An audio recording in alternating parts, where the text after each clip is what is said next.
And ladies and gentlemen, with that, it's been a while since we've had this combo of casters, but I love casting with my boy Crasheroni, and we are here for what should be a really good game at least, because we got Team Syntax up against Power Rangers, though Crasheroni, would you look at all of those bans from Team Syntax? Because I think they've definitely done their homework. They've definitely looked up like all of the go-to picks for Team Syntax and are like Lone Druid Nope, Invoker Nope, Cass Nope, Undying Nope. Did we get them all, guys? And do you think they got them all?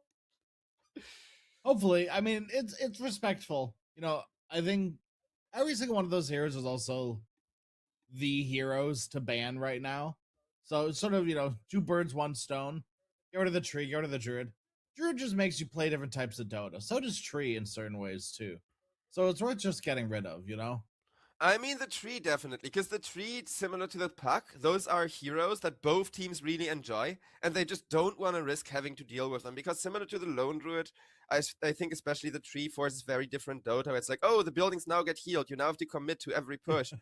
And that's something that Syntax don't want to deal with. But a lot of the times, especially during like the play-ins and the group stages, I've been saying, oh man, if only this game number 2 had been the game number 1, where they go into game number 2 having like actually respect bans, having actually done their homework. But here the homework is already done in game number 1. Like they know exactly what Power Rangers usually play, and I think it's definitely going to make for a high stakes interactive draft. These are also the top dogs, right? Like, oh no, Syntax is like middle. Syntax are like middle of the pack right now, aren't they? Yep. They do have some really good strats and some really good drafts, but a lot of those are dependent on the leader and the SF. Like, they really like those, oh, our one position has farmed for 20 minutes, it's 25 minutes now, and we end the game kind of drafts. Yes. And those are inconsistent. Like, even with the better teams than Syntax that pick Templar Assassins. I just don't think that's much of a hero right now. You know what? The hero only got changed in one way in the most recent patch. Whether that be a good thing or a bad thing, that's for you to decide. She can now be rooted while going through her psionic like Aghanim Scepter trap thing. The little poof. She can now be rooted and cancel it. Ooh. I Big mean, theater.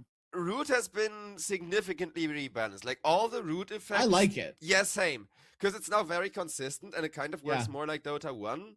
But it is important that all the root effects get nerfed. Because one thing that I'm surprised that we didn't see is, all of the heroes that have a root now being super meta. Instead, funnily enough, the Mirana that's just been picked up has been making so many more appearances. Stuns are good. I think Mirana is also a hero that shows up around TI time a lot. Your Miranas, your Enigmas, your Earthshakers. I think Darkseer as well. I think Darkseer also fits the meta a little bit more. Yeah, for sure. But like, the SFs, the Drows, right? Of course, you're going to pick Darkseer. Why wouldn't you? But Mirana is this sort of like blank slate of a support. She makes any stun that you have arguably better, because she just makes it longer as long as she can hit an arrow. The damage is good in lane. Celestial Quiver makes you maybe not as good as when you had the like 80% miss chance on stars, like the second meteor on Starfall that was just broken. But Celestial Quiver is still very good at pretty much every stage of the game. It's just a useful like little bit of extra damage tool. Yeah, it scales decently well. It's similar to those Puck 20 right-click damage that you get from the Aghanim's Shard. It doesn't sound like a lot, it doesn't seem like a lot, but then when you have the Puck sitting on your backlines for one team fight, you really end up feeling it. But I do think Syntax, like, you analyzed the Mirana really well there, but Syntax, they recognize that and they immediately answer, because Ringmaster is like the nightmare of a Mirana. He can just allow you to move out of the way while you're stunned. And Largo. Bane too. And Largo as well, right? Like, it is not an easy arrow setup, because it's just chains right now, and that can be purged by Largo. It does seem super defensive, though. Like, what do you think the last pick is gonna be? They need big damage on Syntax, because I know their damage relies on Epicenter and Power Rangers like walking in with their mouth open and just like, I don't know, like not being aware of what's happening to them. Follow-up question immediately. Do you think it will be burst damage, or that 4 Protect 1, something like a Drow, or this is F that has been banned, but a more gradual right-click as hero? Because the burst is also could be something like that, because they do need someone to hit buildings. Please, dear God, someone hit buildings because they do absolutely none of that right now. Yeah, and it looks like we got ourselves a pause in the draft, which is always annoying, but hopefully it will be resolved soon. I still hear the draft. I hear the sound of the draft. Oh, I think it's Dota that's like saying no to the API, because yeah, I also I still think see so. the draft. But man, Dota has been acting up ever since the TI qualifiers. Like with the lobby just now, we also noticed it. And these teams Yeah. too have sadly been feeling it. Well, you can hear it, but in case you can't see it, we do have a Terrorblade has been picked up by Power Rangers, which would have been a pretty good option for Synapse, right? It is that sort of like fighty hero. You can also, obviously farm very well with it. It sieges high ground quite well. And then Power Rangers have banned the Drow. So you're running out of options of that CG sort of stand back and let me click buildings hero, as hopefully we are getting our draft screen fixed here. Just be a moment, hopefully, but until then you'll have to use your imagination on what the draft looks like. Yeah, though the Drow ban from Power Rangers, it's so insane, because the Drow would have been looking really good. That's why I kind of used her as an example, because you got 3 heroes to protect her and a Sand King to kind of stun everyone so that she can actually get those hits in. But Power Rangers, like with this Terrorblade, I wonder if they want to kind of get momentum now and speed up the draft instead. They certainly could. They have a really good 3 hero run around, right? With TB farms, TB can join when TB is ready. But I've constantly seen Embers even get dogged on in lane, destroyed, absolutely wrecked, just to get that urn or maybe get a rune, rotate. Everything's good for him now. And Coddle Marana Ember can kill almost anyone on the map. Maybe not Largo, maybe not Ringmaster, just because they have those save potentials for themselves and anyone else are around. But anyone else, it should be easy picking. Sand King's going to need to be careful this game for sure. Oh yeah, I think Pipe is kind of a mandatory item as well against how much magical burst Power Rangers have, because it's kind of pick-off spells, right? Like Illuminate is a pick-off spell, Starstorm is a pick-off spell, Slayer Fist and the Ember Remnants, that's burst that you use for 1 kill. But technically, all of it is AoE. So if you go for that 4-man smoke, hit a 2-man Slayer Fist, you can delete 2 people almost exactly as fast as you can delete 1 person. And I think that aspect of the draft can be really terrifying, but also makes the draft really hard to execute. There's that Underlord, big Rudy boy. Loves getting mana from Coddle and lane, another arrow setup, another body, another hero to just be there without even needing to be there. That's the beauty of the hero. An insane And amount you're going of AoE eggs, right? as well. I really like the extra AoE, because I was just talking about oh, they have really good AoE combo, but they only have the 2-man Searing Chains. Now it's Searing Chains, Pit, nobody can even come in to help them. Yeah, and honestly, I feel bad for Synapse. They kind of out of options here. I mean, it feels like, but Syntax, I really hope they can pull some 4 Protect 1 carry that we never see out of the hat. Because Anti-Mage is looking good, and Anti-Mage has been kind of making a return. I know it's not as good. Drow Ranger is what they were drafting for. Some hero like the Drow. Oh. I don't... I do hate it. Agreed. Same. It's hard to fully describe, because I think there is a world where this Muerta can get out of hand. I don't think it's going to happen. Agreed. I think that this Power Rangers offlane is going to be very hard to feed. Muerta, what is this going to be? Muerta Bane doesn't quite have the same sting to it as a Bane SF lane, for example. There's really not much kill potential. What are you gonna Nightmare walk them 5 feet and then dead shot them another 5 feet. Ooh, I'm so scared. I mean, honestly though, no, the combo you're describing can be really powerful. And honestly, that's like one of the few things that can make Muerta work. But it's also my issue with Muerta, because our faces when she was picked, I think, tell the whole story there already. We both hate it. And I'm a one-position player, and I used to be a Muerta spammer when she had infinite scaling. And the lack of infinite scaling is just so bad against a hero that cannot avoid dealing magical damage. Like, you cannot say, okay, the enemy has like 80% magic resist or something, I'm now gonna play my Muerta as a physical right-click. That's an option that every other carry gets, even the Terrorblade, even the PL. Heroes that are kind of crappy at it can at least build that Bloodthorn if they need magical damage and need to change up their damage type. And Muerta lacks it completely. So she's worthless as a hero in my opinion, because the old Muerta, it's not the infinite scaling that was like the important part of that. It was the fact that you could actively build stuff like the Maelstrom, like the MKB, and be right-click centric. Like, you're now a right-click carry that sometimes deals some magical damage. Yeah, I also think, even at a very basic level, Power Rangers draft is just easier to play.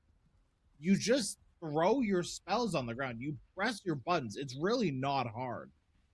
Yeah, I'm inclined Bane to agree. is not going to have an easy time. I know Or I Sand said... King is going to have a hard time. I don't know.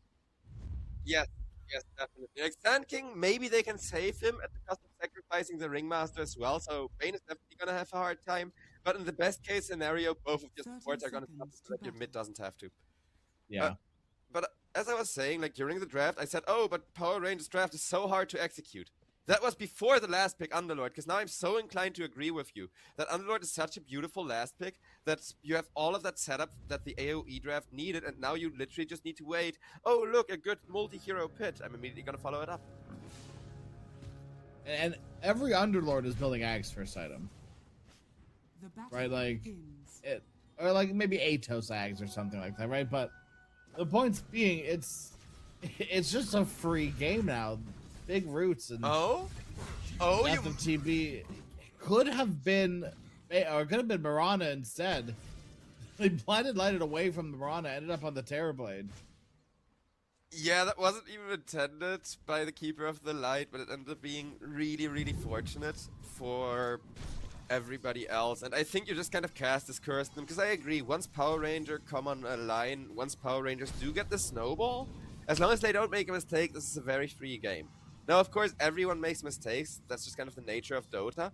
But more importantly, this first play is going to make it so much harder for Power Rangers to even come online, to even get through those first five or six levels that they need to fight. Because they're not that level 6 dependent, but they are super, like, leveling up and getting high levels dependent. Yeah, I think for the most part, this top lane is going to be chilling. Both these supports are going to look to rotate. Largo and TV should more or less just trade farm for a good portion of this game. Well, that yes, but the Ringmaster is starting to suffer, and I don't think this is the only lane that goes like it, because both of the supports here are taking a lot of damage, but over on the bottom lane, it's also the kind of lane where both of these supports constantly have to do a lot of work. It's just that neither of them takes damage, because it's the Keeper of the Line against Bane instead, to like lifesteal themselves back up, and, you know, try not to nuke the creep wave from their respective carries. That was one of the good things about, I feel like, professional coddles. Yeah, it's really clean how he lines up the Illuminate. Or sometimes you're not even leveling Illuminate till like level 4. Right? You can get the 2 points into your Chakra Magic. That was a rough trade, though. I mean, Alberca gets solo XP. I'll take that. Oh yeah, I mean rough for the Muerta. Like, Muerta is not the kind of hero that can afford dying in the laning stage. No. And it's not like you get that like infinite scaling anymore either, right? Like... Oh man, I miss old Muerta. Give me back old Muerta, because it used to be so much better. So much better. And I know it only worked during the ultimate, but I would play Muerta as like a physical desolator right clicker, and then only use the ultimate as that, oh no, the enemy's trying to turn the fight around, blink into their backlines, press ultimate with BKB kind of tool, right? And I miss it. I miss it so much, because there's no other hero that plays like that other than maybe Slark, and he's a melee hero. Oh, Bane though. Gets saved by the dash shot.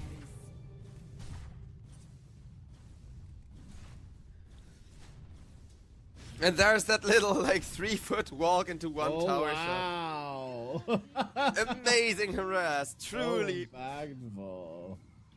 And I do feel bad for Lainey because I'm in the exact same boat he is, where I'm a really good Muerta player and I really enjoy the hero, and I've been spamming her for like 100 games during that one patch where she was like the best carry in the game. Yeah. And I really want to play her, but she feels like a mid laner. Like both Muerta and Cass feel too much like a mid laner that I can believe that they are good one positions. I could see that, honestly. I could see Muerta transition maybe to be a bit more of a mid laner. I think Muerta would have a lot more success if she came out like maybe 4-5 years ago. I was a mid laner.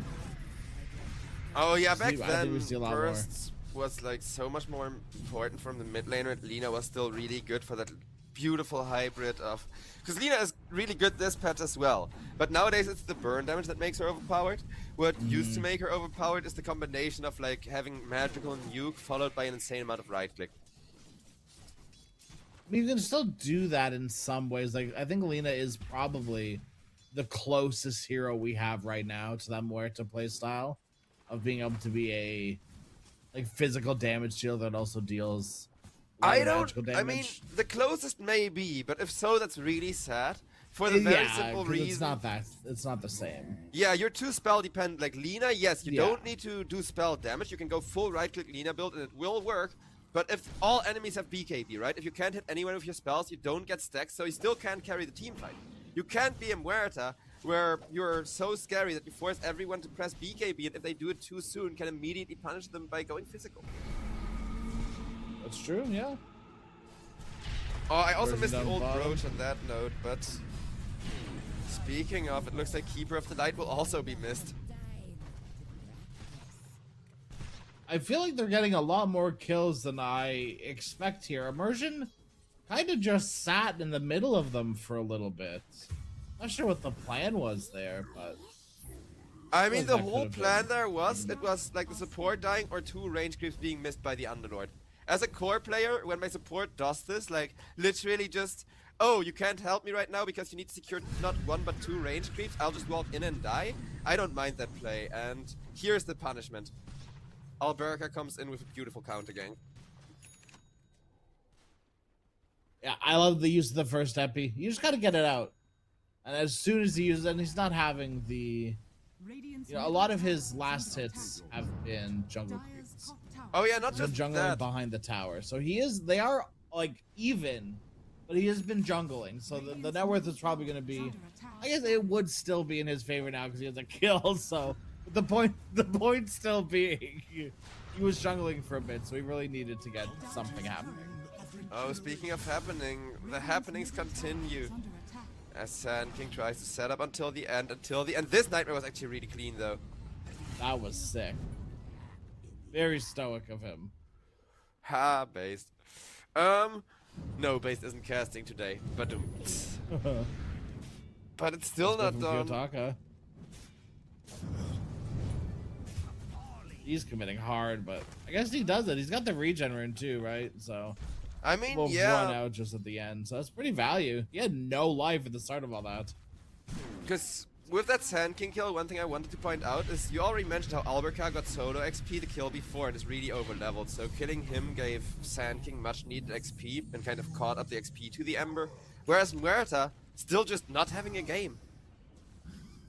Radiant are scanning.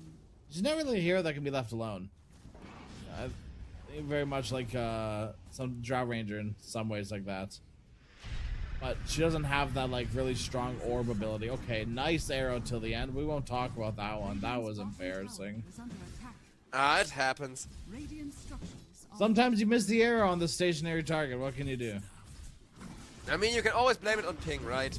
Like Dota servers true. have been acting up all day, package loss and ping spikes. Because even playing on my local server, that's usually like a 10 ping when I played my morning pub, I had like over 100. And over on bottom lane, well, you can't blame this one on ping, because that's positioning. True. Good try, though. Ooh, GZ, yeah, he gets Karma, but Terrorblade with the Sunder. says screw it, we keep going at the very least until the dead shot arrives, as now it's Ember Spirit that has to push forward and try and secure this kill. I like the TB grabs the Nightmare, just for that little bit of extra chance, you know. Even if you don't get it, it's definitely the right play. Yeah, the Nightmare there for sure, because like you gotta mitigate TB's damage. Even just being in the fight, even just being allowed to stand around, gives Terrorblade so much free damage output at this early stage when he has Metamorphosis. So I definitely agree with that, but it's a shame that they couldn't profit off the Bane ultimate, because they did have the Fiend's Grip after like the first kill in that team fight. But Bane, because he was fighting to stay alive, did not have mana when he finally hit that level 6 anymore, because he was being very conservative with his spells, right? Like he was actually just chilling, trying to hold mana for the ultimate. And there it is, beautifully used instead to kill the Terrorblade this time around. Getting a little worried here for Power Rangers. This Sand King now has this Blink Dagger. Flying out to him right now, and the Courier Epicenter's up again. It might just be like go time for them. I mean, I think so, because the early game is a lot more impactful this patch, but Syntax, they need to start snowballing this. Power Rangers, yeah, I'm a little bit worried as well, because that Terrorblade is the main person suffering. But if they just get that Terrorblade to that terrifying mid-game stage, where he's basically the farming speed of 2 carries with all of the illusions walking around the jungle, it's gonna be a massive difference maker. 100%. They just need to protect themselves right now, as they're in a precarious position. Oh my goodness, the Epicenter though destroys them. Ember Kiyotaka barely able to escape away. That was a really beautiful lick from the Cass. Like he straight up sacrificed himself to set up this extra kill and make sure that Ember and Mirana are really low health now, but a beautiful arrow. Nice setup with the chains as well. So overall, I mean, not the worst trade for Power Rangers. It's still pretty bad, and it could get worse. But losing the TB once again feels absolutely awful. Murta's still behind the Terrorblade, though, so do with that what you will. Yeah, it is a bit of a complicated constellation for this Muerta right now. Why isn't she bottom? Why wasn't she bottom this entire time? Well, if she's bottom, she dies. Like, Terrorblade is currently feeling the same thing. Both teams now have that really big target on the back of the enemy hard carry, right? So whoever shows in lane is immediately gonna get visited. Well, I mean, like, during that whole, like, team fight. I feel like Letty was not bottom. There's no way that tower doesn't get pressured at all, right? Like, I mean, how are you gonna pressure the tower? Because Muerta is doing. You just walk up and click it, right? Like you just make the creep wave shove into it at least, or you pull, and you make sure that the wave comes back to you. Oh no, that I agree. You should set yourself up for success at least, right? Because you have the free time bottom. You should do something with it. I don't care what it is. If you want to ward bottom, God bless you. You know, like whatever the thing is. Well, you are alone bottom to set yourself up for success. You should. Honestly, no, I agree with that, because I don't think tower pushing is the right way. Like, Power Rangers, yeah, they're having a rough game, but they're only having a rough game because it's the TB that's not getting as much work done yet. Like, Bashka is still waiting for that critical momentum. Every other team fight, they are still terrifying. Like, they are the ones getting engaged on constantly, and they still get, like, kills, you know, trades out of those really bad situations for them because of all of that magical burst. And like you said, it's just a really easy to execute draft. Click your AoE abilities and make those work for you. Hit your stun before the stun bar on the enemy goes down all the way. Basically. That's it. Will Wonder gets missed. Unfortunate. Epicenter doesn't, though. On to Immersion. Not really doing a lot of work here as Ember Spirit trying to set up the turnaround. A beautiful arrow on the Muerta. Oh, what an arrow from the back line. They can't do any damage to her, though. Maybe Bane trying to save her, but nope. Down goes the hard carry, and that will be Ember Spirit. Fiend Script up for that. Stoic once again doing the work, but at the cost of his life. As now with the still Metamorphosis up TB, they're looking for more, and Mikey may be that more as he tries to burrow strike away, manages to get out just barely. Well very well placed arrow from till the end. I did not see that arrow coming for a million years. Mikey, We're still not done. The saving grace at this point. Yeah, beautifully played. Holy cow. I think really he wanted to go the later. Limits. He was waiting for the Terror Blade's metamorphosis to wear off, but then he saw they wanted to walk back, like, oh crap, they get out of there. Jump, and it worked. I'm so surprised that that worked, but it was beautiful. Oh, emptiness. Hasn't had much luck on the Largo. He does have the Sand King behind him at least. I'm not sure if they can turn this, but... Mikey, my hero. Okay, well, maybe you needed to lick the Ember, not the Sand King, but nevertheless. There's the lick, there's the follow-up. Yotaka, where are your remnants, brother? You used all of them? to chase that Largo? Yeah, That's he tried to burst old. him. He tried to burst the Largo before Largo pressed all of his heals and got like 300 health back. Certainly bold. I just don't think he was ready for Largo to have a full stick, plus all of the heals thanks to having that soul ring already. Because yeah, he's really poor.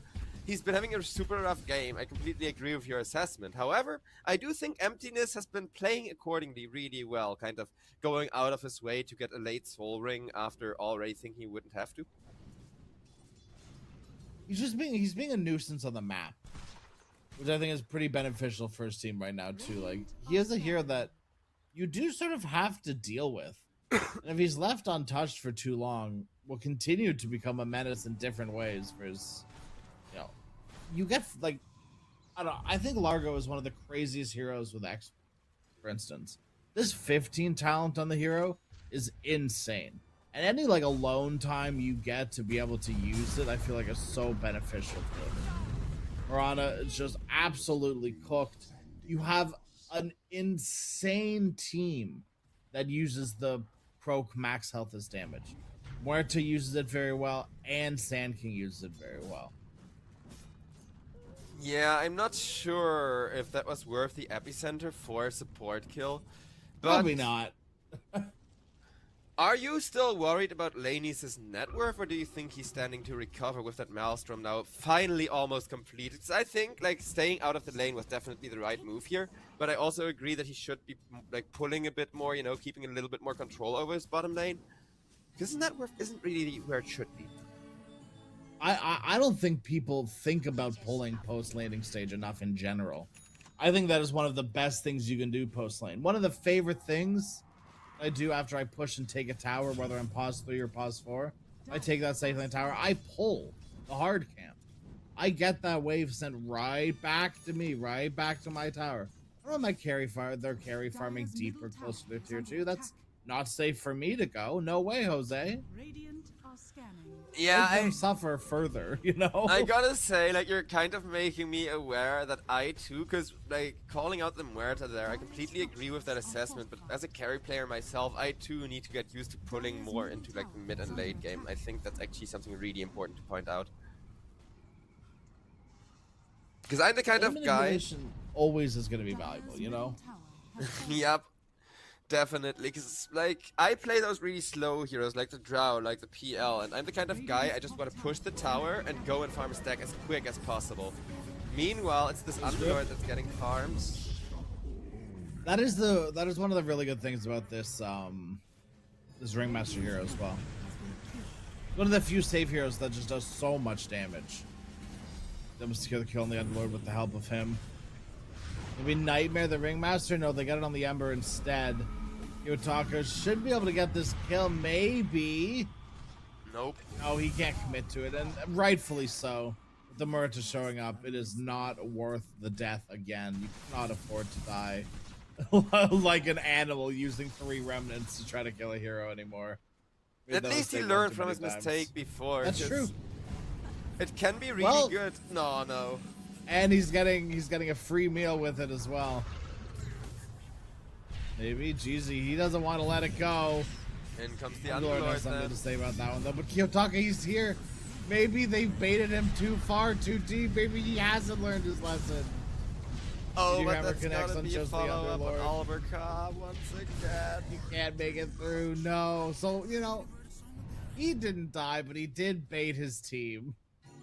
Yeah. And they did get the Ringmaster, though. He got his man.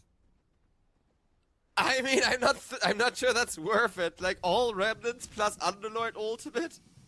And the Underlord hero as well. Oh, that's just adding insult to injury.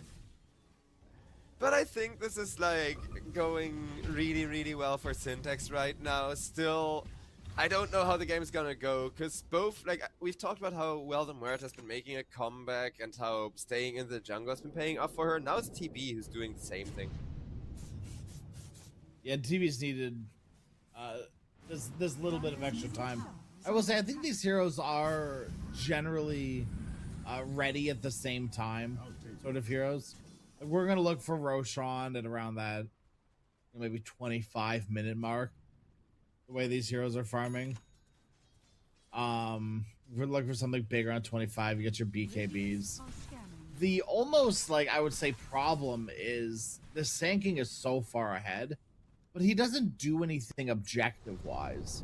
He doesn't necessarily enable you to take buildings unless you got big kills here with this DD, which Well, that's will a big absolutely help you do. kill.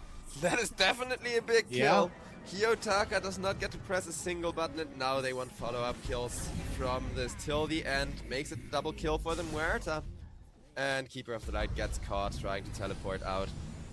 There's the big kills you wanted from Sand King. Yep. I mean, he enables you to take these fights, right? And so you need to look for the opportunities to do this. And letting a Muerta join in is like the cherry on top, you know? That is best case scenario.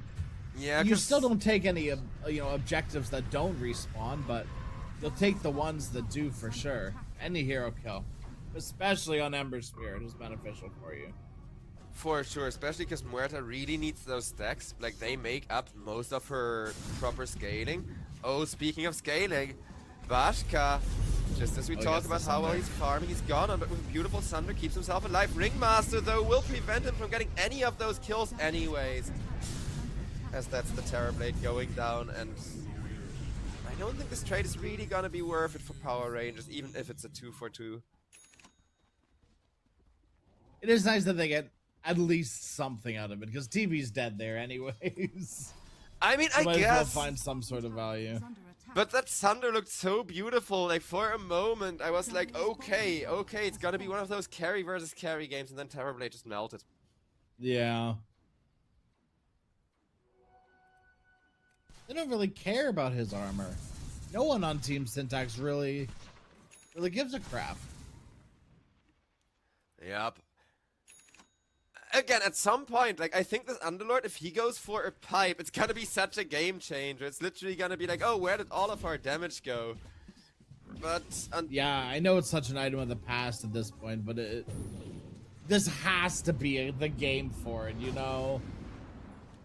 well, I don't think pipe is an item of the past. I just think the issue with pipe right now, like the reason why so few people build it, is it's still a really good item in the games where you can get away with building it. But it's a support item instead of like a tank item nowadays, if that makes sense.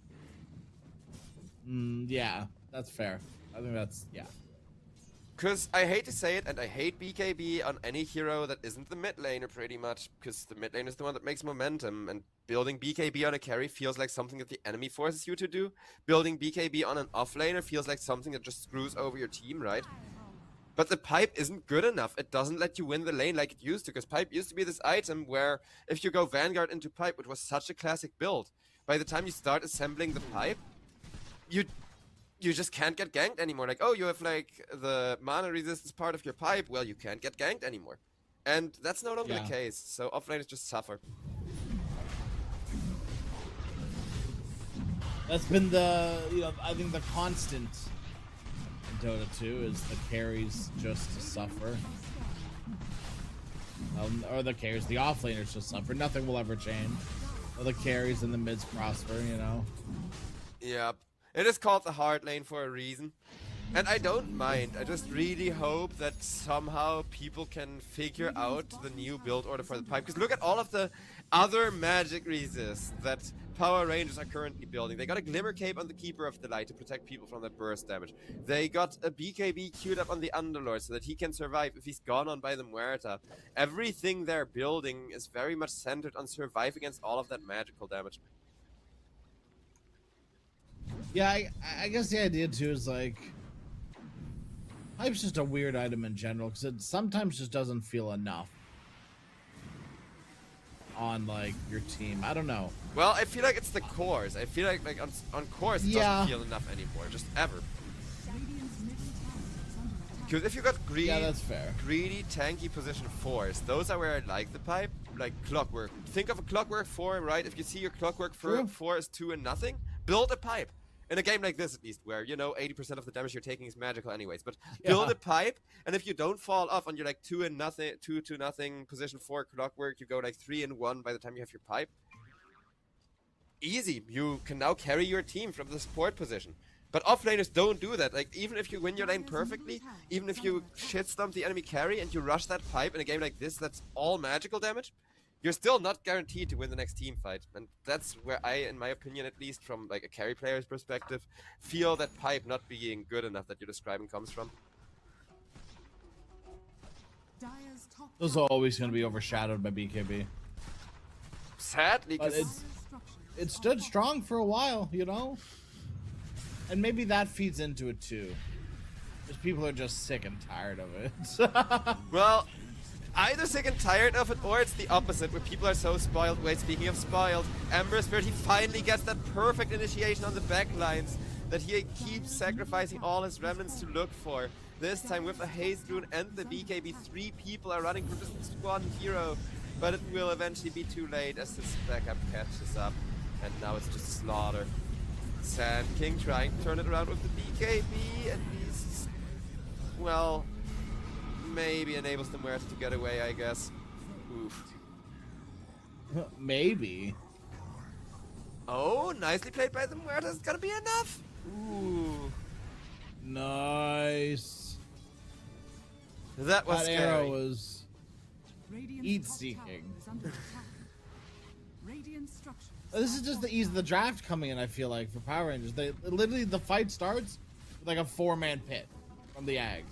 And if they follow up with Ember just running at them like an animal, like in the best way.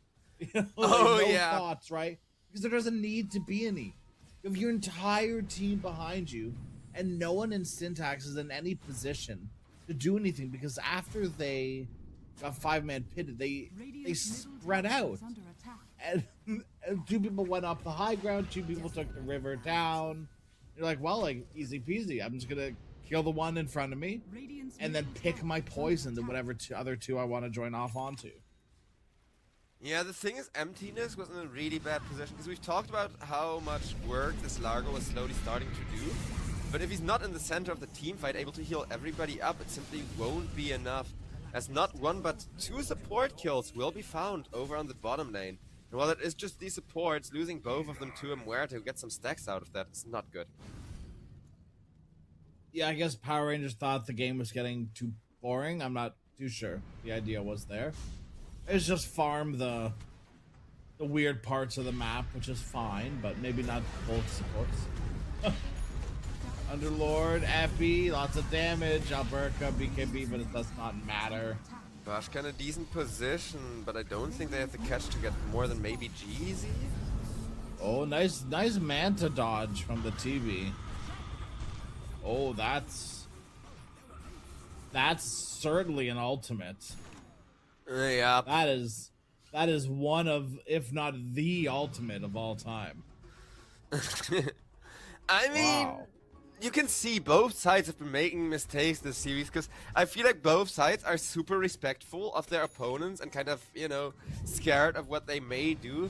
And because of that, like, both teams press their ultimates really early and just shoot first, ask questions later. We see that in Ember Spirit, like you said, running at backline is like an animal. Whether it succeeds or whether he has to run out with his last remnant again, he tries. And Mirana too, with that ultimate, whether it's a like turnaround or it's just a guaranteed getaway, it's at least trying something with it. Now whether it's good enough or not, I don't know, because Syntax, they have way harder to execute draft, but they also have the Epicenter, they also have that Largo, who last fight couldn't matter because of his positioning, but if he's in the middle of your entire team healing and buffing them, it's a whole different beast again. Yeah, the fights need to center around, and I mean, maybe even start on Largo. And just have your team like focus in around him. Or alternatively, start on start as the Sand King. And you be the one to take the initiative to start the fight. BKB used. Yotaka. No, this is the time where Power Rangers need to be careful, because Ember does die really quickly.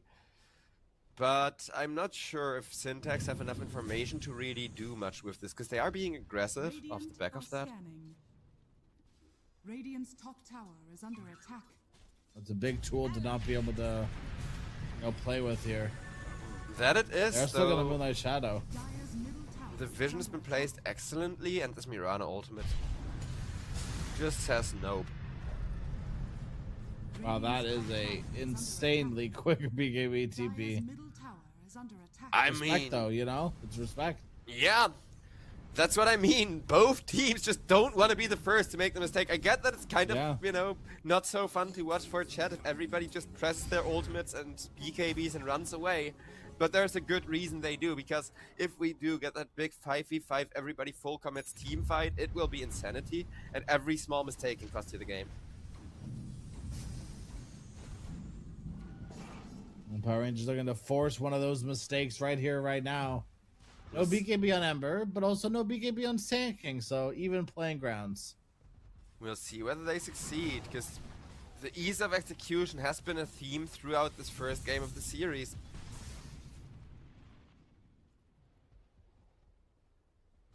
This is a beautiful hill to die on.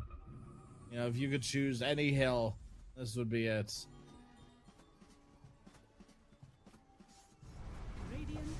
Worker just walks in. Why not? I mean, this is exactly what he intends. Bait out those big ultimates and press BKB. He's succeeding at that. But I don't think he accounted for his Mirana dying there. No, I don't think so. There's a regen rune in the back here. Yotaka will bottle it up. Oh, terrible. They have the TP isolated. Oh, nice. He cannot ultimate here, and Ember's Bird immediately wants to punish. Once again, beast mode engaged. BKB comes out. Backliner dead. BKB teleport away. Syntax, that was beautiful. It was a mixture of very good from Syntax and some really bad decision making from Power Rangers too. That was very surprising to me. They all back up around this regen rune on Power Rangers, and TB goes, ah yes, I'm going to walk in, and then takes the high ground up to the Radiant side, and question mark profit? I don't know, like he just gets ripped, and then everyone on Syntax turns around because they go, oh, it's a free piece of candy. Yeah. Their carry offers themselves upon for me. Speaking of free pieces of candy, though, Sand King needs to be careful not to become one either. But with the Mirana ultimate, Alberca can be saved and just walks away like it's nothing.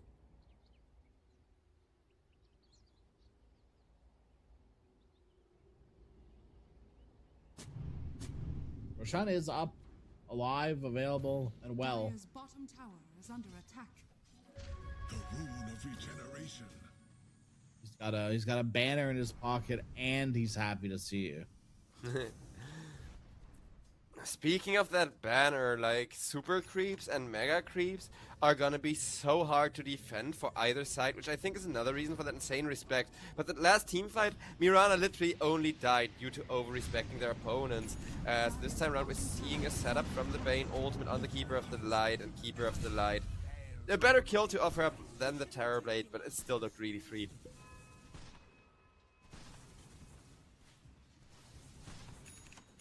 I argue that you're getting more, but maybe it's enough for Roche. She's got Basher now on Sand King, and Yeah, easy peasy. Into the pits they go, Syntax.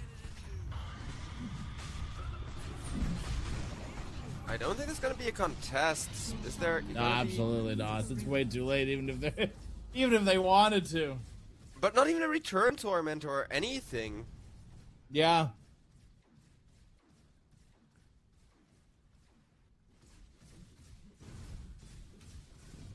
The Power Rangers, I feel like, aren't playing the game. I'm not sure what started happening here. But they've been making, like, very poor choices for the past, like, 5 or so minutes, I feel like.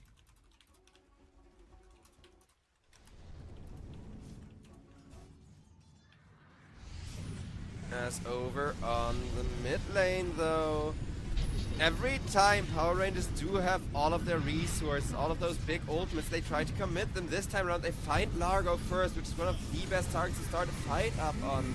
But we're gonna see Muerta try and retaliate. Can she do it? Blaney, I'm not so sure, because he presses all of his resources very, very early into the fight. And with the Mirana ultimate, with the Metamorphosis, Terrorblade wants to turn this if he can. A beautiful Wheel of Wonder at least prevents the catch for now. Jeezy has been found. So Jeezy is probably gonna die for this. Maybe not if Bashka messes up the Manta style dodge, but nah, no help. No, Jeezy. A good fight for Power Rangers, though. Finally, things come together. All it takes is killing the Largo. Yeah, if you can start up a fight and kill the Largo first, that's like half of the team fight gone. Just obliterated with one single kill. Now, Largo is very tanky and it took them a while to kill him, but being able to close out that job forced Muerta to pretty much waste her ultimate plus BKB combo. That's the main goal, right? And I feel like that's always going to be Muerta's weakness, is that you press ulti, and they run away from you. And I mean, there's other heroes with that issue too. Right? Like they just run away. It's like, okay, and now you die because you don't do enough damage anymore without it, and you've probably used your BKB in that point too. So, have fun. Yeah, that's why I've been like waiting for the pipe that we're apparently not gonna see all game. But instead, they did go with like Guardian Greaves, 3 freaking BKBs, because apparently, like, if all the cores have BKBs, you can't kill them anyways. And Keeper of the Light also, Glimmer Cape, Holy Locket. This man is all about just keeping people alive through those Muerta ultimates. It's working well, but I wonder if a Skadi is gonna come out, or a Shivas, or maybe even both, kind of make that healing a lot less valuable. I don't think Shivas does heal reduction anymore.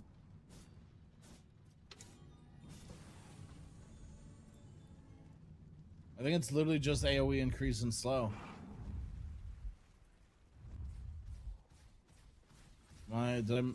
Yeah. Oh yeah, Shivas got nerfed, but the Skadi Yeah. still does. Like, Skadi and Scotty still does. I like that there's less things now, actually. But I would like maybe something else that isn't Shiva's. I don't know. A new item. It's just weird because it's only Vessel, and Vessel falls off so hard. And like Vessel Scotty.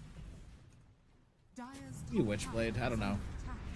This is a great setup if they can get the Largo once again. Oh, what a pit. Of course, BKBs from everyone. Till Kiyotaka the jumps end in. that, but look at the Slaughter with a mega kill streak, with an unstoppable streak, and Stoic in the corner getting ran down, but it is not over yet if Kiyotaka isn't careful. Ooh.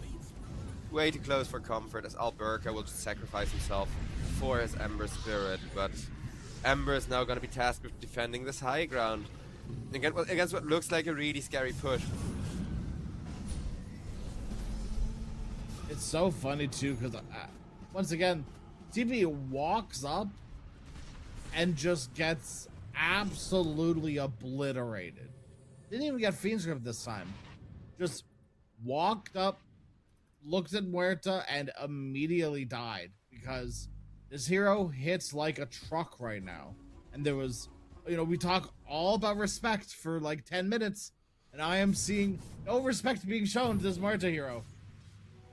You are past the point of no return.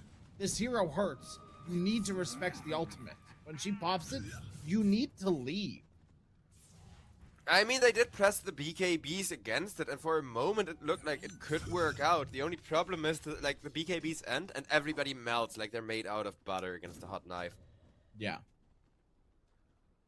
Yeah, you need to just full disengage. And it's like, it's so boring because that's how you're constantly gonna have to play your team fights like that. But it sucks to suck. If you want to win a game of Dota 2, you got to make hard choices sometimes. Yeah, I don't know, it's the Muerta hero that sucks. I can't say it often enough. It used to be one of my favorite heroes, one of my kind of spam picks. And you're right, sucks to suck. Give me back good Muerta. I miss that hero, I like that hero. I just don't like what she does. I just don't like how she plays at all.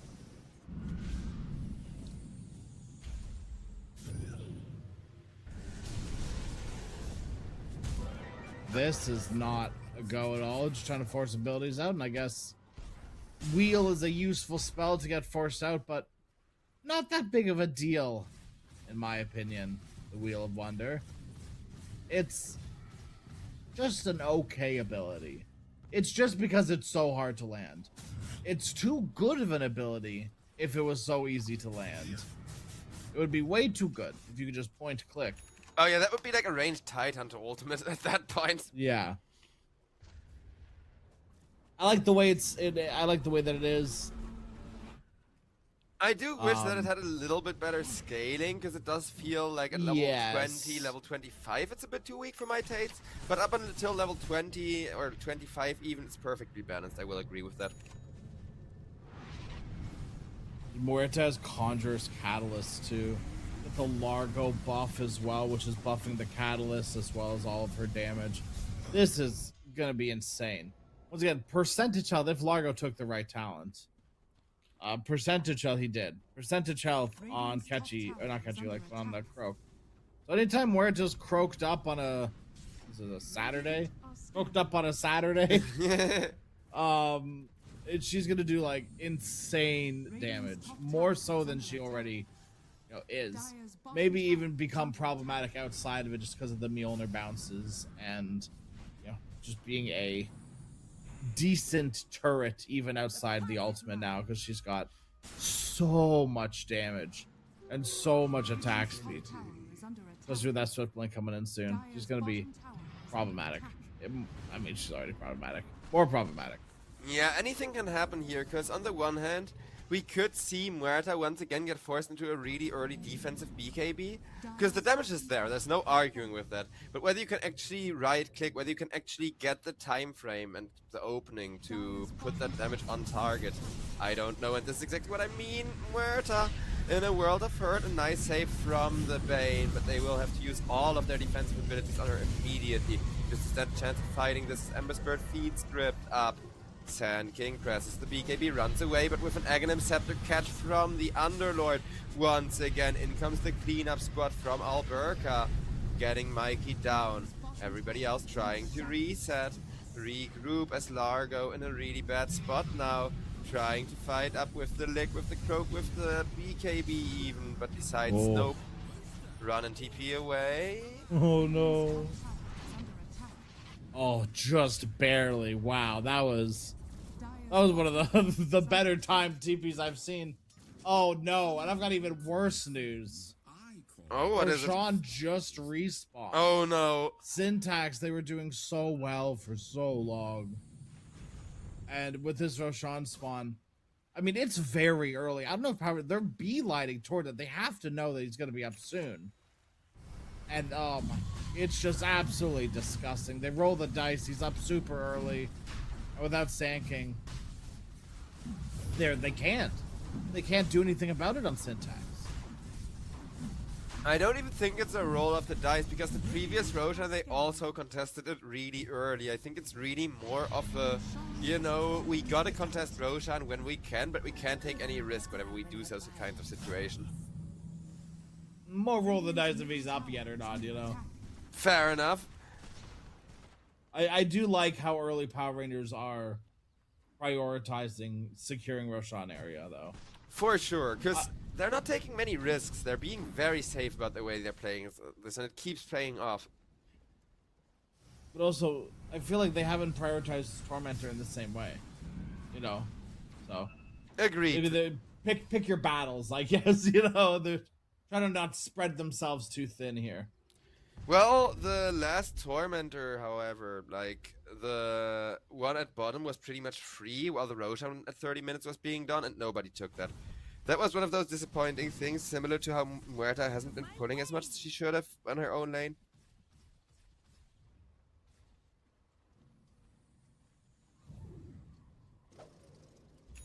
Dire are scanning.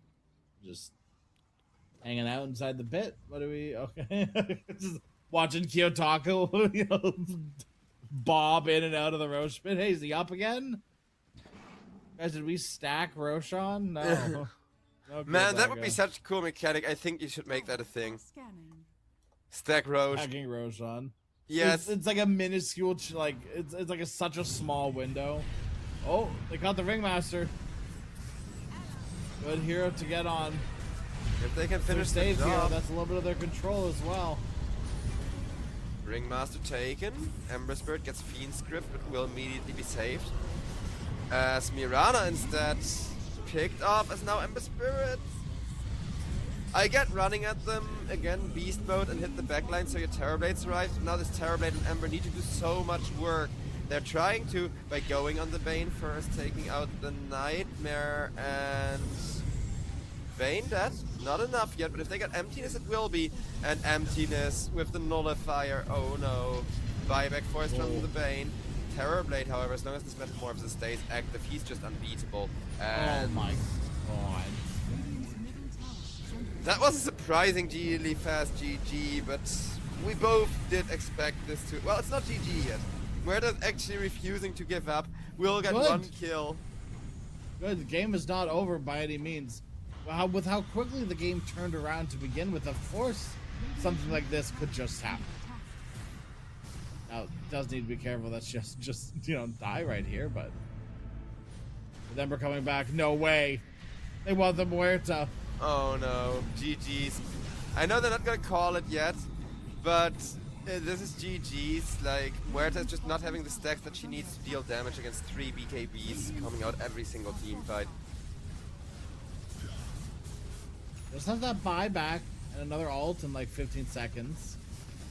Listen, even if they get 5 people back, it's GG. That's how Muerta works. She went from, like, I don't Yeah. know how much it was, but it was over 20 supernatural stacks. Or like, yeah, it was over 20, because she didn't get all the assists, but she had like 16, 17 for most of the game, and now she's at 7. You just lost over 15% of your carry's damage output with that death. Yeah.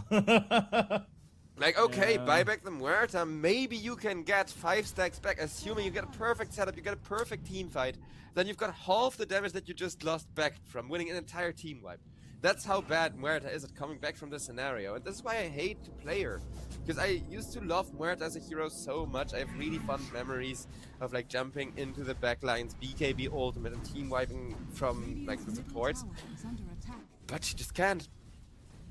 I think this was like a really good Muerta game though. Yeah, it's a fun idea. It's executed poorly. You know, it's like galvanized stack, right? Like I think it's a good idea, executed better.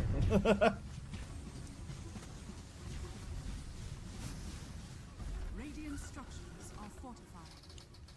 Radiant's middle Well, tower is everybody under is attack. already talking about the post-TI patch because this has been more of a cleanup patch, right? And a lot of things have just been made so that we're gonna be playing Dota like this for a month or two, and then the post-TI patch comes out. But Terrorblade, how did they just kill him so quickly? That was insane. Fiend Script, that reverb combo with the Muerta coming in, Sand King Burst, Ringmaster percentage-based damage, all put on the carry so that he can't even press BKB in time. Holy crap.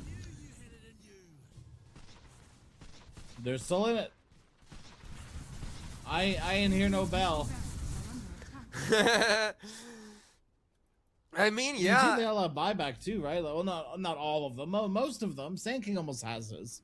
I'll count that one. Sand King dealt a lot more damage than the Muerta did, but I didn't hear no bells about accurate, because all that damage, it didn't come from the Merit, and I was really confused where it came from. It came from the epicenter. He had an epicenter with those extra right clicks and a skull basher in their melee range. So that's where all of that freaking damage came from out of nowhere.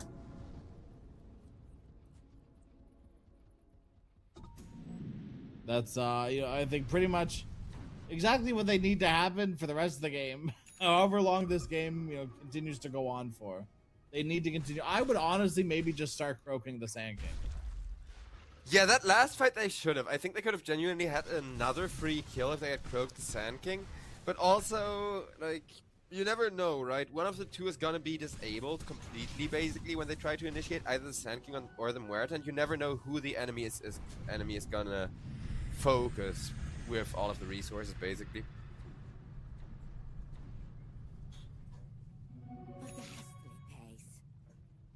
Weird spot for Power Rangers now. They want to try to find something, but they gotta be careful about it. They see someone bottom. They saw the Sand King. That's as close to a green light as you're gonna get at the moment. Yeah, but I don't know. Because the resources are there. Oh. I don't see a clean initiation attempt for either team because of how bad the vision is right now.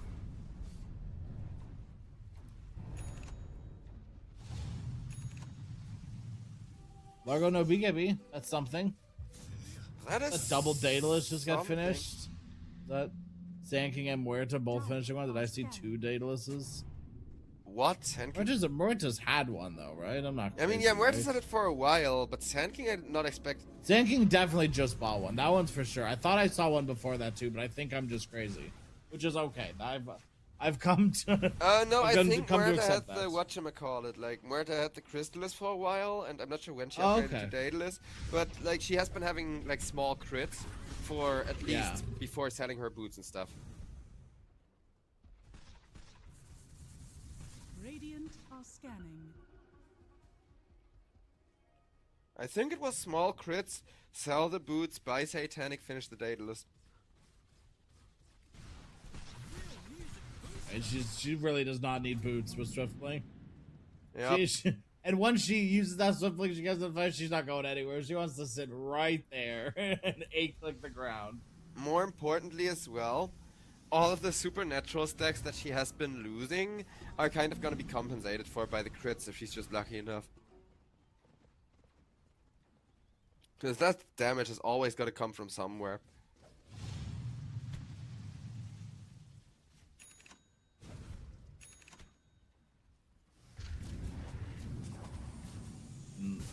Feel how tense the game state is right now. These teams are just sort of circling around each other. Both of them know where each other are, or at least have a good idea. Yep, and Ember is trying to set up, but they only find the cast, and even with the nullifier, they know better than to go on him, because then if the Muerta's on the high ground, they're just gonna die. The thing is, though, it's been like that since the drafting stage. It's just that now, like, everybody watching is really feeling this tension. Because even in the draft, there was a lot of respect bans. Like, we literally had the second ban be one of Power Rangers' most played heroes.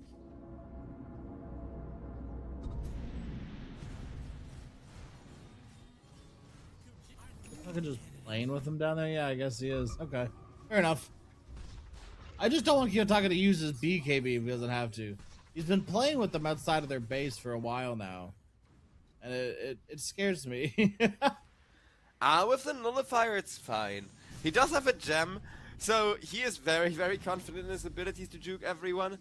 But as long as he's got the nullifier plus BKB, he's never ever gonna die. Meanwhile, everybody else from Power Rangers is grouping up in the triangle, but I don't think that's the way, because the vision is there, and the attempt for a wraparound is being made by this Radiant side. Uh-oh. Laney, he's looking so hard for this initiation angle, but also needs to be kind of careful. Instead, it's coming in from behind, but no, there's Fiend's Gates with pits everywhere, and it's still no initiation. Ember, once again, just trying to bait. Something did manage to force the BKB out from the Muerta, though, and now with the Muerta having shown her BKB, Kiyotaka trying to get onto Sand, but Sand, guess what? Even if you're magic Ooh. immune, Skull Basher still works. Beautiful wheel as well. Stop the fight completely with the wheel. And still, no one's dead. What Yep. the heck? I mean, Ah. respect. That's the theme of the first game. Both teams respecting each other so much, they're making mistakes out of it. Both teams respecting each other so much, we can have a full 1 minute of breathtaking team fight, and nobody dies, and everybody decides to walk back. However, Roshan being pressured by Power Rangers is gonna mean we're gonna see another fight immediately, with Largo trying to go in. Ember Spirit poking up the high ground, making space, losing a lot of his health and dying to the crits. Ember Spirit traded for the Aegis. He's gonna buy back once again and jump to that ramp and trying to set up on the Muerta. Muerta, Nullifier taking percentage-based damage, rooted up. Stoic goes down, Laney goes down, but they do have buybacks. Still no Bell, my friend. Still no GG's in chat. Oh heavens, no, not yet. Because that fight was terrible. I don't think they should have contested Roche there, but I also think they... It was incredibly forced. The scary part now is like they have this very brief window. Oh, it's like 5 seconds. I thought it was a bit longer. I misread it. I thought it was like 15 seconds with no Muerta. It's up now. It should be fine. They do need to do something soon though, and here it is, the jump in. Epicenter deals so much damage. Underlord melted. Ember Spirit needs to be careful as well. However, this is the last lane of Rax, and Muerta is not the greatest hero at defending against Megas, even though she is a very great turret, but she's so easy to get jumped in doing so. And speaking of jumps, Mikey first, at least he has a buyback, but is it gonna matter? Radiant structures are fortified. Nope. Muerta nullified just to No. make a little bit more time. Oh man, it's there's like that part of me that still wants Syntax to do well, and there's still a shred of opportunity. The Muerta ult is up again. They need to do it right now, though. If they are forced to defend against Megas, Muerta becomes way too easy of a target, because she clears the Megas really well, but she's so easy to jump with this lineup, with the Underlord ultimates and what have you. And even here, Laney is gonna show that. The moment that, like, he has so much damage, he has so much teamfight, but the moment that he gets gone on, he has no way of coming back. Radiant's middle tower has fallen. All the We're gonna voice make lines them do being it the hard spammed way. out, but Sand King, he just goes in. He's like, nah, it ain't He has over till faith. it's over. Oh. Finally. What's that? Hold on, I think I hear the bell. I think I finally have heard the bell. Oh my goodness. Only Hey, for game number 1, though, my friend. That's right. Only That's for right. game number Syntax 1. made them work for it. What a phenomenal start of the day. Phenomenal first little series here. Oh man. Yeah, that was a really good opening for this first series, even though I will say it was very slow, very methodical Dota for the Yep. first 30 minutes or so, just because nobody dared to make a move. And I think the last, like, 15 minutes of the game proved why most of this game nobody dared to do anything pretty much, because the moment they did, like, even just messing up how you go back on that Mirana from the Sand King ultimate will result in a death, will result in a massive, like, swing around of the momentum. Yeah, I think that goes to show, specifically despite, maybe being in the middle of the pack, Syntax, how strong all of these teams here are at EPL Masters, right? And how close in skill even the top dog like Power Rangers with like very recognizable players on their team, they can still lose games. They can still lose series to these these teams that have been grinding here for a long time. Oh yeah, experience matters, but one of the things that, like, the last few patches, ever since the last TI pretty much, so for 1 year now almost, the patches feel like they always kind of intentionally make certain heroes more or certain heroes less viable, right? So that really good players suddenly go from like tier 1 to tier 2 or vice versa because of how much of their hero pool is now viable or Yeah. non-viable. And Laney, he's a prime example of that because again, he played the Muerta so insanely well and made a hero that's never getting picked and never wins games this patch actually look kind of doable. Yeah. Yeah, definitely still had like the glaring issues of Muerta being Muerta, but other than that, I mean, it was a phenomenal performance from Syntax in general. Mistakes from both sides, and Power Rangers were just able to capitalize on it just a little bit easier. And they do get to take the game number 1 of it for now. But ladies and gentlemen, we are gonna head to a break, and then if the second game is gonna be just as close as this one, anything can still happen because it is a best of 3. And with that, thank you all so much for watching. We'll be right back with more amazing Dota 2 action here at the EPL Masters.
And ladies and gentlemen, we are back, acting like we haven't been discussing this first pick, Lina, for the last 2 minutes already, as we're waiting to jump on in. But yeah, Crasheroni and I are having a great time, even though it is a bit of a strange game in what we saw the first one. That's just the Muerta factor, and we both looked really disgusted when the Muerta last pick came out. So hopefully these drafts are gonna be a bit more well-rounded, a bit better, because that's really where my issues stem from. Yeah, for sure. I think we were both surprised and also fully whelmed by the Muerta. It did better, I think, than expected, or looked good despite the the downsides of the hero. But then also had the glaring downsides of the hero put into full effect. So it is what it is, and hopefully Synapse have sort of learned from the we can't have heroes with glaring downsides like Muerta anymore, and this leads them to maybe a potential wind pause 1. They could pause for the wind as well, I guess, but it's an okay hero against Lina. Buys BKB pretty early. But Doesn't really care about the Lina right clicks. Yeah, but what about the Lina too? Because I think the idea with this Wind Ranger is you gotta put her where the Lina goes, right? Like, you need the Wind Ranger to kind of outlane the Lina. So now Power Rangers, they're hesitating. They're using up a lot of reserve time. And I think they're currently asking, like, hey guys, how are we gonna keep this Lina from laning against the Wind Ranger? Are we just gonna make her a support? Because that's also an option now that you instantly see the counter. Yeah. I mean, I would assume that you shove the Lina mid, and you make like depending on what Synapse do with their draft here. If you shove Lina mid, Synapse might be forced to run Sand King mid, or really screw with their lanes. Yeah. If they pick a 3 here, like a true let's say like a Centaur or something. I know it's banned, but like a Tide Hunter or something, some true pause 3 hero, they might get screwed draft wise. So they need to be careful. That's the true pause 3 hero. Yeah. So, well, I meant for Synapse, the true pause 3. Yeah, though if they take something there, they're stuck. Like, I do think X would have been one of the few pause 3s that would have worked for Synapse here, compared to, like you mentioned, the Tide Hunter. Centaur has already been banned out, so that's no longer an option. Like, all the ones that wouldn't work are now off the table, and one of the ones that would work has gone to Power Rangers, so I don't think Syntax are happy about that. Synapse. Man, this is like the second time they changed their name, and again, it's got something to do with the original Syntax team name being like split between, I think, an orc and a player or something like that. But now they're Synapse, so if we call Synapse Syntax by accident or vice versa, that is currently the same team, but judging that they do have to name change, there may be another team called Syntax in the future. What do you make of the Grandma? Got a love-hate relationship with Grandma. I used to play Snapfire a lot. Used to play Snapfire mid back when, like when no one was playing in mid. That's respectable. Even when like full bore facet was still a thing, and then this one guy, I don't know if you've heard of him. It was some streamer. I think his name was Thompson or something like that. He played at mid, and all of a sudden everyone lost their damn minds, and people started crunching the numbers and actually looking at it and trying it themselves, and it ruined the fun for me. It ruined the fun for any support Snapfire enjoyer out there just trying to have a good time. No, not allowed, because everyone's going to show the glaring issues with Snapfire doing giga damage and having a busted ultimate and the shard doing too much damage. Now no one gets to have any fun because of you dang mid laners. I actually can kind of relate. Nah, like, the fun, this is the thing, I like Dota being a really competitive game, and I like Dota, like, mattering so much, but remember 10 years ago, the rule of thumb for pro players was, other than having to counter certain things, like, Nullifier for BKB, or, I don't know, Dispel for Ethereal, that kind of thing. Other than countering certain things, the build doesn't matter, and you're supposed to play with whichever items are comfortable, right? As long as you have, like, those 2 or 3 items that you cannot skip in a certain game. And nowadays, like you said, the fun is getting optimized out of every build. Like, let's say I'm playing PL in my pubs, and I'm like, oh, well, I know like the fuse blade doesn't work on my illusions anymore, but there's a lot of dispel need that I have. I'm still gonna go for a diffuser blade. My guy, I'm gonna get reported. I may even get to low prio. That game, 7 people reported me, and I'm not high MMR. I'm like, freaking Crusader Archon level, let's just say. Because I have been on a losing streak, but I can't escape the Archon, man. I don't know, this was probably 10 years ago now, actually, around that time. I got just sick and tired. I literally, I don't think I've really played ranked since. Got really tired of being like a little 2K Andy. So I spammed Drow. Whenever Drow could one-shot Ancients with marksmanship, Oh, like yeah. one-shot, like just creeps, that's when I spammed Drow. Gained like 2K MMR in like 2 weeks. It was insane. The hero was busted. Yeah, Busted. I had that a couple of times as well, and like every time I do that, I'm close to escaping Archon, but then you reach that point where one hero is gonna be guaranteed banned every single pub game because it's that meta. And that's screwed me over. Like that's a large reason of why I can't escape Archon. But also, to go back to talking about the game at hand, you did perfectly call the Necrophos, I would just like to say. They needed something gross and something that's going to carry them in fights and actually like draw attention. Because the second Axe call ends, they are no longer hitting Axe. They don't want anything to do with him. They need someone to take pressure off their turret, which is going to be Lina, and their bombardment of Snapfire globs. So I think Necro's like that nice little slot in hero and doesn't really care about wind, doesn't necessarily care too much about Pango. Sand King's a little scary. But other than that, I do think once again Power Rangers have a not just a simpler draft, but I think just a bit of a better draft.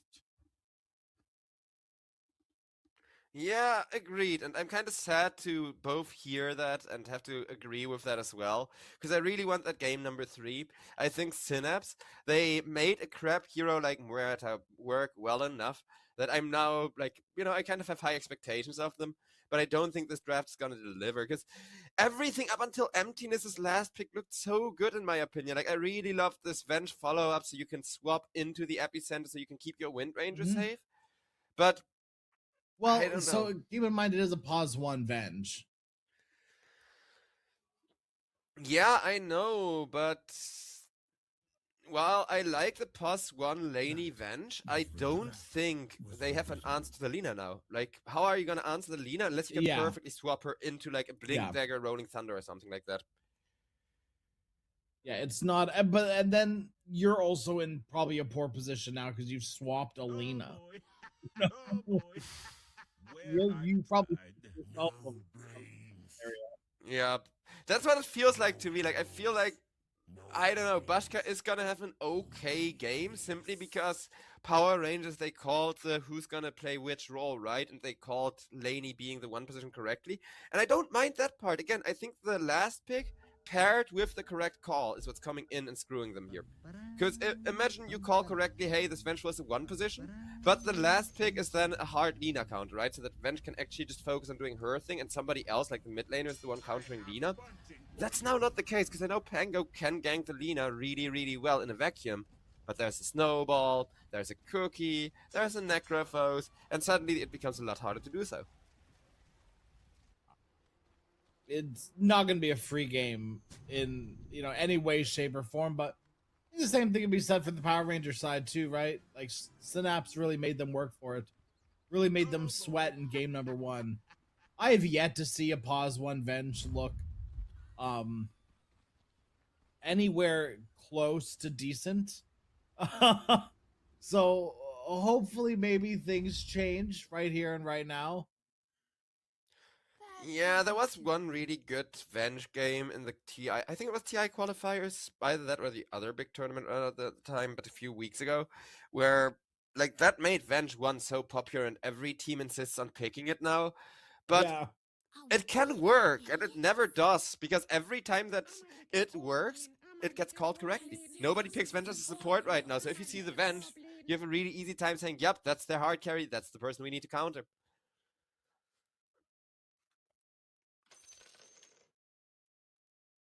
Dudai and I had that conversation not too long ago, actually, because Slark is my favorite hero of all time, but he feels similar this patch, where he can be a really good hero, but you cannot pick Slark this patch unless it's at last pick. Like, just like PL, oh, it's a free Slark game, or you don't pick Slark. XM's been putting in work on the Slark, been picking a mid against Ember Spirits. Yeah, Pretty but funny.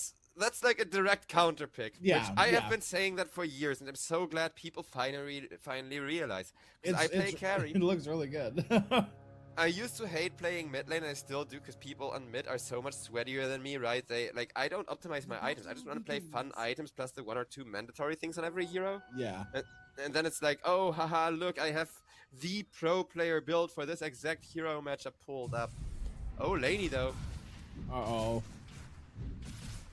Didn't this happen in game 1? Yep. Perfect carbon copy. In game 1, it was a bit of a mess up, because in game 1, there was a support with Laney trying, like, it was the opposite way around, of course. Like, there was a support with, Oh, that's right. Bashka. It was the Mirana. And then Yeah, and the Mirana runs messed away. up, and that's why the carry ended up dying instead of the Yes. support. And here, there is no support that can even mess up. So I do think we need to start making sense of this laning status over on bottom lane. The insane aggression from the Tusk Lina combo already comes out, almost gets a first blood, Emptiness heals through it, and now both of them get harassed really low instead. Jeezy committing with the wind run to try and get the Lina, but... Oh! Holy crap. Oh, so close. He should have died there, in my opinion. Then again, perfect stick press mid swashbuckle. That's impressive.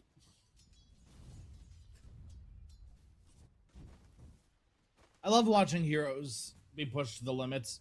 It happens, most of the time in the mid lane. But Yeah. it's always nice to see, 4 heroes in the side lane be less than 200 health. I mean, especially for the Lina, because Lina is such a boring to watch hero. Like, we've talked about that before the game, but I hate the Lina. Not to play against, just to watch, because everything the Lina does, it's always the same interactions. It's always kind of the same combo versus anti-combo, but look at that. At least they do get that combo in. Yeah, nice kill. At least they don't, is they don't just buy, like, Yule Scepter anymore, Like, at least there's some sort of other interaction nowadays. I mean, that there is, but now nobody ever buys the Eul Scepter anymore, so it's not like... That's true. It's not like we have both options, right? If Eul Scepter, there was any way for Eul Scepter to still be good on, like, a core position Lina, I think it would be nice, because then you have the O defensive. I built any Euls, debuffs are too big of an issue against O offensive.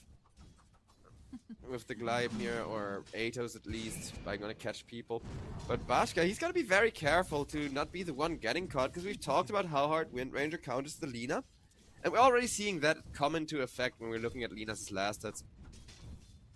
The hard lane too, because Tusk is, as good of a bodyguard as he is, can't really do anything when Pango can just walk by him like this. I mean, this He time doesn't do anything.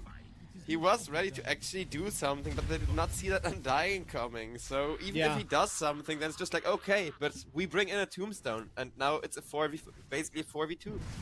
Yeah, there's just nothing he does when Pango swashes over him, right? Or just Yeah. shield crashes over him. It's like, okay, like, bye. I'm gonna go kill your carry now.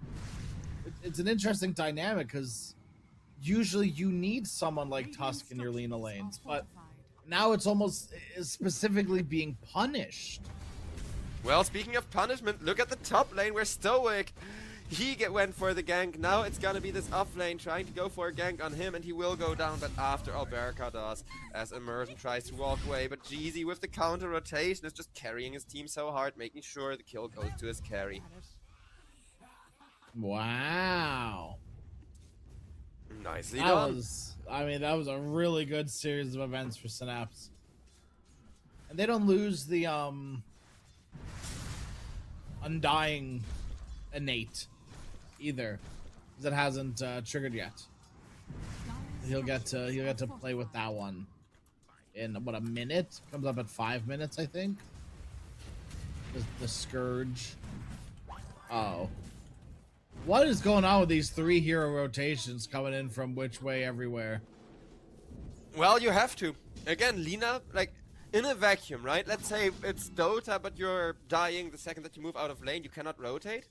In a vacuum, this game would be unwinnable for the side of Synapse. But they are never playing this in a vacuum.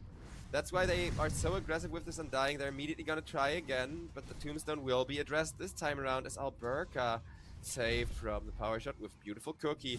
They're turning around onto Stoic, but the tag team will not last long enough.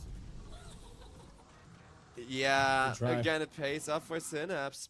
Yep. So hard. Undying is on my hero list of don't bring heroes to the Undying lane. And a lot of the times it's not worth it. And we see like there too, right? Like it just takes so long to kill the Undying. And he's siphoning resources away from you. Whether it be like early in lane, the monetary resources, or literally draining your strength and your health. And taking your mana resources away from you. The hero is so good. It feels so good. It's everything you want from a support. People are just going like blink shard on the hero, right? Like it's ridiculous.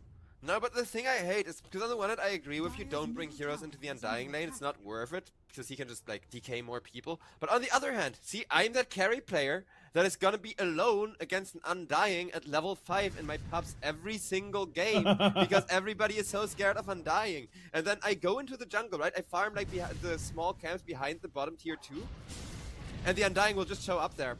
Because he can get out anyways, he's just that tanky. It's just like, oh, hello, Drow. You're farming right next to your tier 3. Well, I'm just gonna body block you so you can't even walk under your tier 3 anymore. Of course, he falls off. I don't mind playing against Andy that much, because he falls off. Like, I play for the late game anyway, so if I have that mantra of, don't worry, he is gonna fall off, he is gonna fall off, it's usually gonna keep He's just a safe. Dickens. You know, like, I don't like playing against him. Yes! Yes, no, I feel that. I really feel that. And speaking of, I don't think Alberca likes playing against him either, because he is gonna make the teleport out, but he's just being forced to make walk of shame after walk of shame. Then again, over on bottom lane, no escape for Jeezy anymore now that Bashka is level 6 and getting really freaking fat. The Axe doing poorly. I guess he's not even doing that poorly. His assets are pretty good. Oh yeah.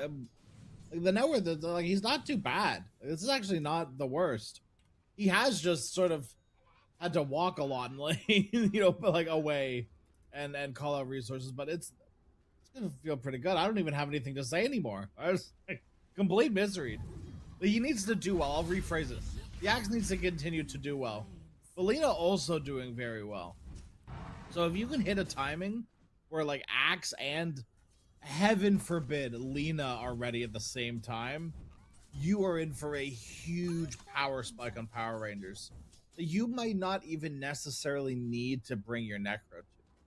If Necro for some reason does not have Radiance yet, or is close to like that one extra item, you can even send him away to go, you know, sort of relieve that carry role of just going AFK farming for a little bit.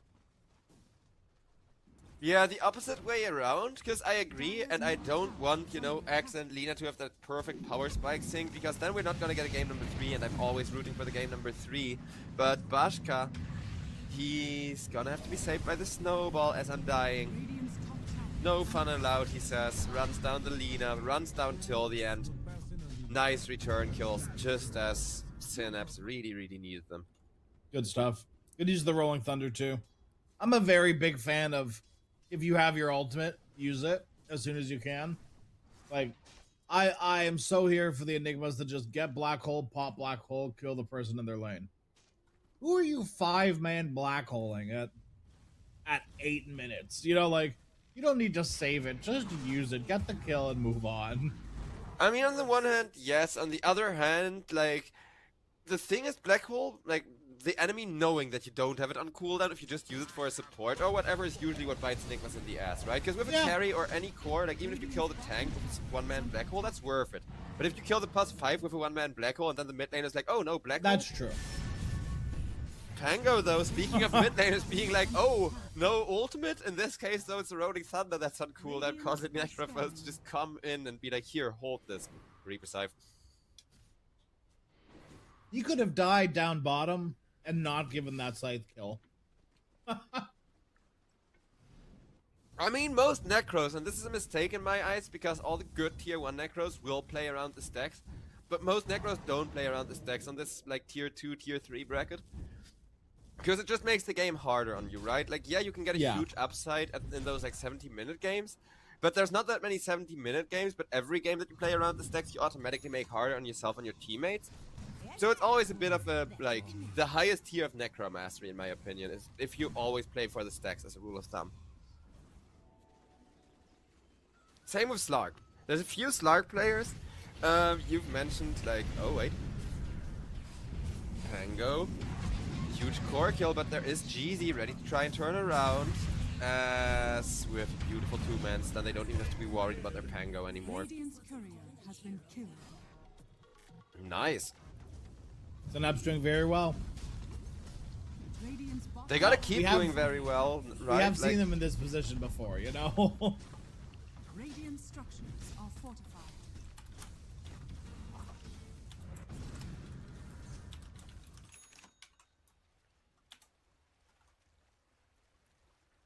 Radiant's bottom tower. Radiant's well, capital yeah, anything can happen, because on the one hand we have seen them in this position before, on the other hand, the last time we've seen them in this position, it wasn't like a 75+ win rate in their favor.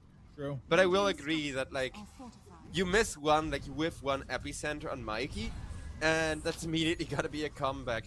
A good team fight with this next Necrophos ultimate and the Radiance could also be that immediate comeback. The mid-game power spike is definitely there. Oh yeah, they just need to get there. They need to get there like a reasonable time with without losing and bleeding too much.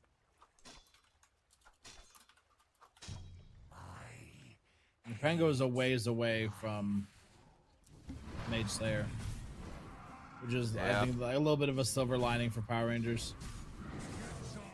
Oh, we're gonna see Axe try for more, but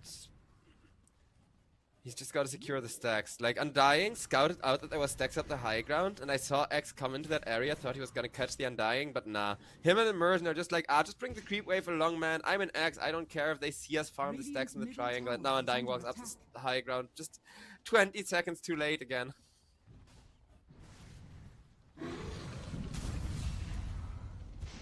So, maybe not all is lost. Immersion goes down.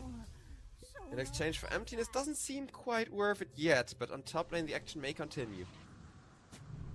Killing Axe would be a nice little cherry on top of all this action here. Nice power shot. They killed Mikey. That's even bigger though. Killing Yeah, Pango into Sand King is, no matter what happens now to Axe, a better trade than Snap into Axe. Keep farming though, Axe baby. Keep on hitting those creeps. Make that number go up. Tower is under attack. number go up. Well, most importantly, Blink Dagger timing. Like, without the Yeah. Blink Dagger timing, I don't see Power Rangers make a comeback, because No, right now no. they still have We're that chilling. really scary mid-game timing, and everybody's just farming, everybody's just waiting for it. So rushing the Blink Dagger to make sure that Axe is not going to be the one hero when everybody has their mid-game timing that's still like, oh guys, but I still need to farm my Blink Dagger, I just went for the Blade Mail first. Because Blade Mail's also like a really good item this game against the Venge and the Wind Ranger. Good against Sand King too. Yep. Speaking of the Wind Ranger though, she's gonna set up until the end, and they're gonna make one kill happen there. Make that a second one. No Reaper Scythe now. How do you feel, Mr. Kiyotaka? Well, Swap. definitely not good. Oh. Tower is under attack. Good TP from the Axe though. Yeah, and he's got 19 wand charges as well for when he goes shrouds like that. Oh, what a shackle. Still gotta respect the Venge. She is incredibly early game centric and laney, unstoppable streak for him. In exchange for the Sand King going down, Alberca running for his life. Was hoping to get one more spin so that he could like slam dunk the Vengeful, but Vengeful may have overextended there This regardless. is a crazy go. Radiant's bottom tower is under attack. Wait, from who? Because I think from both teams it was crazy to go for a round 2 there. Yes, both. Okay, we are the in same that page scenario as near always. the end, but yes, both of them. No reason to like. Radiant's I felt like bottom tower object is under permanence attack. was just completely forgotten about on Kyotaga there. On Like, both sides, honestly, because I was like, Yes, why do they yes. drop the Tombstone? And then Power Rangers are like, okay, you know what, screw it, they've dropped the Tombstone, let's turn around. But that's just as risky and stupid of a play. And, well, I guess in the end, it's still ever so slightly gonna benefit the side of Power Rangers, but only because they got that one position at the end. And if Laney hadn't overextended, like if he would have just gotten out when he saw, you know, the chance to kill the Lina or to walk back, then I think this fight would have gone the other way because that's how close it was. but Axe has Blink now. Big threat, big danger, heading your way. Instant reveal and a Reaper's Hive stack for Kyotaga to boast, making it number 2. No, number 3 actually, impressive. So 3 Reaper's Hive stacks, Axe is kind of still behind on his stacks, but having 2 heroes that get stronger every time they kill gives Power Rangers such a good late game insurance. I will say it is a little awkward that when you call someone and they try to scythe it, you can't dunk them. Because you can't kill them with it. Radiant are scanning. Yeah, I was about to say you can dunk them, Radiant's middle tower and is under attack. how does it work with the cooldown? Did they fix it? Because I know for a while, and I'm a Necro player, not an Axe player, like for a while Culling Blade would not go on cooldown, but still, and you do get the Culling Blade kill animation, but none of the buffs for getting kill with it. Oh, what a call from the Axe. It was all a bait. Who's going on who? Do not have the right click power of a pause 1 wind, GZ. And Pangolier in this exchange once again looking rough, and chat is asking like why did they last pick Pangolier, but I think the reason is pretty obvious, because imagine if the enemy didn't call this one position Venge correctly, right? Imagine if this enemy didn't know immediately that Venge was a 1 position, then suddenly Pangolier would have been the right pick. But that's why it's instantly a mistake, because nobody ever plays Venge support. Yeah. Regeneration. Yeah, and it's a weird thing to, I guess, not assume the enemy has the correct read on. Yep. As till Version the depth down end. bottom's good. Structures are fortified. The trade is not. Yeah, it's gonna be 2 at the very least. Getting taken down. Wait, Sand King? No way. That's crazy that he gets out of there. That's outskilled. Synapse straight up outskilled Power Rangers there. Otherwise, they would not be getting. Okay, wait, this hold much on a for minute. No, free. they did find him in the jungle, though. They are still on him in the triangle. What's he on them? Radiant's middle tower Help's heading their way. Alberca. bottom tower is under attack. It was all a bait. A great bait. A beautiful little kill there as Pango. Oh god, with they're the getting roll. more. Nicely done. I mean, you need Like he more did it. because, Like he did all that by himself. well, by himself plus, like, I guess the Undying. Because right now Undying's still strong, and Undying being able to keep everybody at full health right now definitely helped there. Yeah. But yeah, all of the damage, like all of the actual attacking was just the Pangolier, Mage Slayer, perfect Rolling Thunder. Beautifully done. Yep. It's just that easy when you press Rolling Thunder. And you actually bring heroes that have damage instead of a wind. I mean, I literally Instead of a described more wind. how much it sucked to be in this very position, right? Where you're trying to farm the safest, the most far back warded creep camps, and there's still an Undying standing there and bullying you away from it. That's what just happened to the Snapfire as well. And Stoic just walks back to the mid lane so that Immersion tries to farm elsewhere and still just gets bullied away.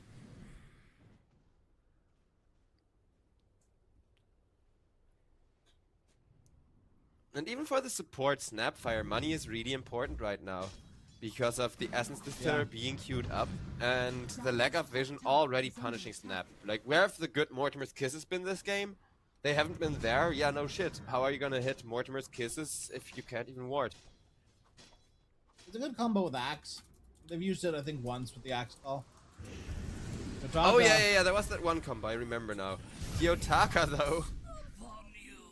He gets comboed so hard, we're now officially in orange territory.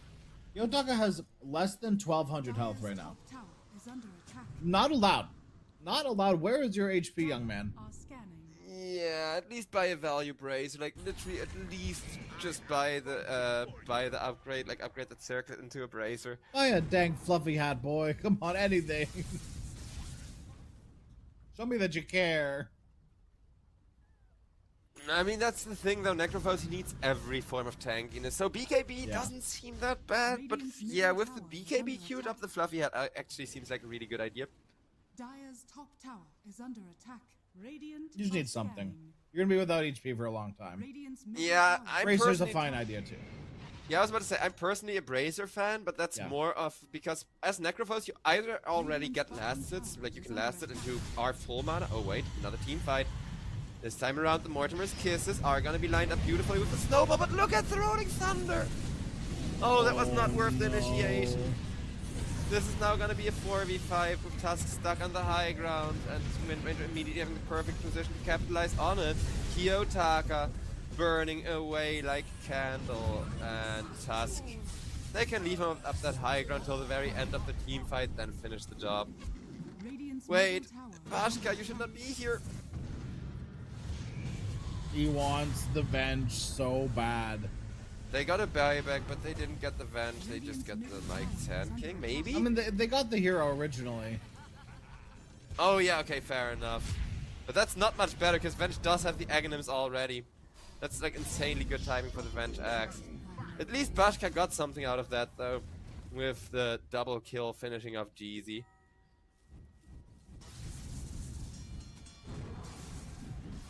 Not being able to kill Venge a second time is huge, though. But I didn't realize she already had that Aghanim Scepter, because she did go for the Specialist Array first. Yeah, and the Yasha. Like, she went for, I'm actually able to do things. And this is why people go Specialist Array and Yasha first. It helps you farm considerably faster, but it also lets you actually partake in team fights, because you don't have, like, 4,000 gold of dead net worth on your hero. Correct. And yeah, it's not just that net worth anymore, because I don't think they expected it. Like, I think if they knew that she would have had an Aghanim Scepter, they would have been ready to kill the illusion. But the fact that they weren't even ready, like, the reveal of it was so perfect, right? Because nobody expects, after the Yasha and the Specialist Array, for the Aghanims to be there almost immediately, like, bloop. Because even half of the time, instead of upgrading the Aghanim Scepter first, you go for the Manta Style before the Aghanims. But nah, if you reveal the Aghanims this aggressively, it's always the right move to go for it, and I really like what Synapse are doing here. Though, they do need to hurry, because the late game clock is ticking. What a blank from Alberca. Mikey, though. Mikey got them? No. Kiyotaka, very happy with that one. He was put in the tombstone, but he still died, because Reaper Scythe. I do think the interactions are really cool with it. But Axe! There's the Aghanim's value again. They did officially kill Laney, so a crap ton of money swinging around. But Laney immediately knows he's needed to get more out of this, and if they can get this Lina, it would be huge. Yep. Ambitious teleport, especially when you know that they have ways of just getting, like, ground targeted vision on you. Yeah, it was really a bit ambitious, but without any spells, without anything else of value, it's not like you have many alternatives there. Don't run. Get them away from Roshan, at least. Give your team time to respawn, I don't know.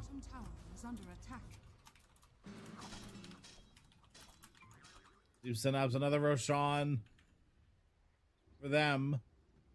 Yeah, for the Pangolier. It took like 3 Roshans last time, though, so. I mean, true. And again, the late game timing is always favoring Power Rangers, so it could very well be that 2-0. But Emptiness, the one person that we talked about struggling, the one person that was a really strange pick, has now kind of recovered. Like, all of that suffering Pangolier has been put through, will be worth it in the end if he can keep this momentum, if he can do something good with this Aegis.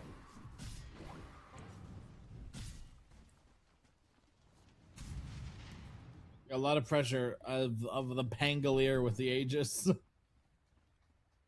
I mean, it's the pressure that he needs to exert, because Pangolier, Yes.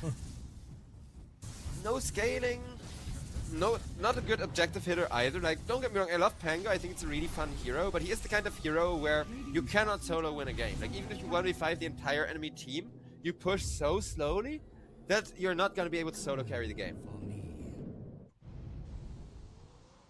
Which is kind of, I guess, where the GZ support Wind Ranger comes in, but it does force them. Like, it does force them to really put on this pressure. Dire are scanning. I don't think that Pause for Wind does much more than any other wind. Fair Oh, they enough, got but the Necro. Necrophos is gonna do so much here as he's able to heal through it and still heal through it, and he tanked half the initiation alone. But the other person tanking is his Lina. At the moment, Lina can no longer attack. Necrophos will melt, and Bashka, he's holding his own, but surrounded by zombies, he will not do so forever. Oof. Oh, that was a very weird fight for Power Rangers.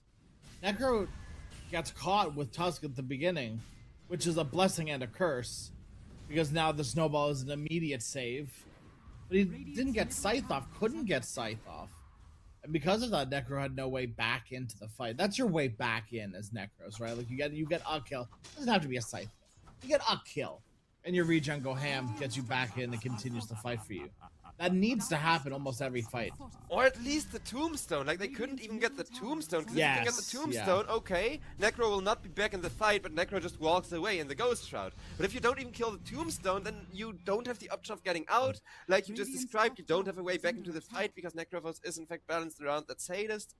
No way to run, and that's really what closed out that fight being such a disaster. Because the Lina had really good positioning until there was one too many zombies on her, and you're pretty much body blocked in and very much slowed up to the point of not being able to walk away with all of the stacks in the world. Dire's bottom tower is under attack. Venge is kind of isolated at the moment, but can't really capitalize on it.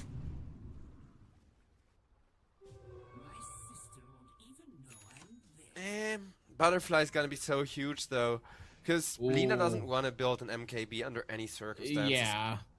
It is gonna up the axe damage, the self damage though. True, but it's not like Axe can like call you 2 times in a row that easily.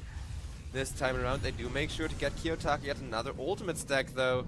And the tombstone, can they get it? Learning their lesson from that last fight. Power Rangers looking a lot cleaner, making sure they take out Sand King, take out the tombstone, and now try to deal with this Venge illusion. But that is the point where the resources have already come to an end, and it's once again not gonna be enough. Maybe they can at least save a few more people comparatively, but I think I spoke too soon on that, because Axe, caught by the Wind Ranger, tries to turn around with the Blade Mail actually. Holy base, but it will not be enough.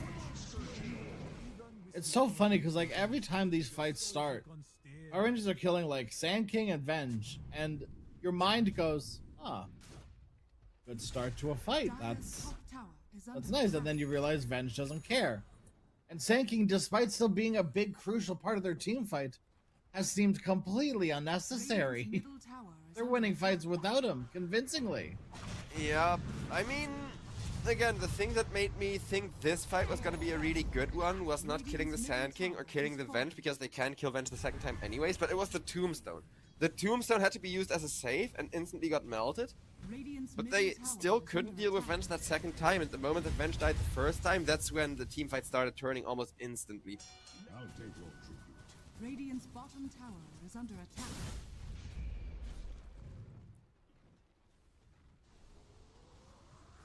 AD in the river. Roshan's still a ways away. Synapse dare push. I mean, they kind of have to. 10, 15 minutes from now, they're gonna struggle so hard against this Lina Necrophos. Right now is the time where Laney is incredibly tanky and can just hit this tier 3 tower like it's nothing. Oh? Maybe not like it's nothing, as on the side of things, this is where the initiation is gonna be. Venge in a bad position. Once again, Tombstone used really early, but Venge, Reaper, Scythe, there's that second lifetime. Is it gonna be the turnaround once again or not? It is not looking like it, because Stoic is just completely being ignored. And they take out Venge for the second time now. Huh.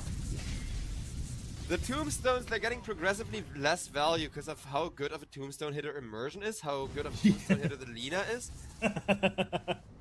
Yeah, I mean, the tombstones have been very good until they're focused. Now it's just unfair. Right, and because you do have those two heroes that are really good at it. They do, I've seen in like 1 or 2 fights them just get deleted because they've had the space in the fight, especially the Snapfire, to actually get in there and do that. It's very hard with Snap. You don't have the best attack range, and you've got this pesky, stupid Pango, you know, on your ass this entire game. So I feel for you, Immersion, okay? Not your fault you're not killing these tombstones. And Lita's hitting, you know, more important things, so I understand it. But yeah, tombstones need to die.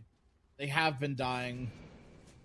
The swap was weird too. Like, you swap to save your pause 4, which is not it. You don't save your pause 4. You get put in tombstone. That was a disconnect in communication, because it was very clear. Vengeful was like, okay, I'm gonna save my pause 4 because I want to take this fight. And Vengeful support feels like, my carry saved me, quick, let's run away and regroup. Yeah. While Kiyotaka also trying to run away and regroup with his team, but there's gonna be 2 teleports forced. At least Pangolier got some cursed terrain as part of that ultimate, but just rolling. Oh, Necro catching up. Not getting a good connection, but Axe is there for the jump. Beautiful, that's 1. Did the Reaper Scythe go off? He did get the Reaper Scythe as Undying was tombstoning himself. Tusk will even buy back for the cleanup. Okay. Gonna be a cleanup. They may lose Oh, one or two. no. If they lose Bashkat's huge, but the Necro heals are doing too much. Oh, Lady. man. Oh, Jesus. It looked so good. Oh. Dude, what's going on, Synapse? I mean, what just happened? Lenny, this is the second time I've watched someone, I mean, last time it was Power Rangers, to be fair. This is the second time I've watched someone just walk into a team fight while it feels like they're like staring up at the clouds or something. I swear to God, they had no idea where they were clicking. I just watched Lenny walk past Alina and a Tusk in the back lines alone. What are you doing there? I mean, on the one hand, I think it's tunnel vision, but also Vengeful vastly overestimated her tankiness. Because I think the genuine thought there is, oh, I can't die, and then I can, like this Lina that she walked past, you can always swap with after, right? Like, you can always interact with that Lina from behind, but you gotta live long enough. Like, you gotta get up to the person that you're running to if you're gonna run past 2 heroes that's strong, and at the moment that you get caught once, the moment that you get stunned by the Tusk or the Lina, it's over. Because I go for plays like that all the time when I'm playing Cass or heroes like that. But on a Lina, it's, I don't know. Or against Lina, I mean. Because Lina is a whole different damage wheelhouse, right? Like, she hits so much harder that you shouldn't be walking past her unless you have, I don't know, like Ghost Scepter or a Shield Rune, I guess. You're not going to force a 1v1 against Lina Tusk. You know, unless you're like stupid. No, but the idea there isn't to force a 1v1. No, the whole idea is kill the backline, swap away, and run so that the Lina Tusk are forced to chase you back into your team. But you gotta survive walking past them. And yeah, we both agree that's where like things went really, really wrong. Yes.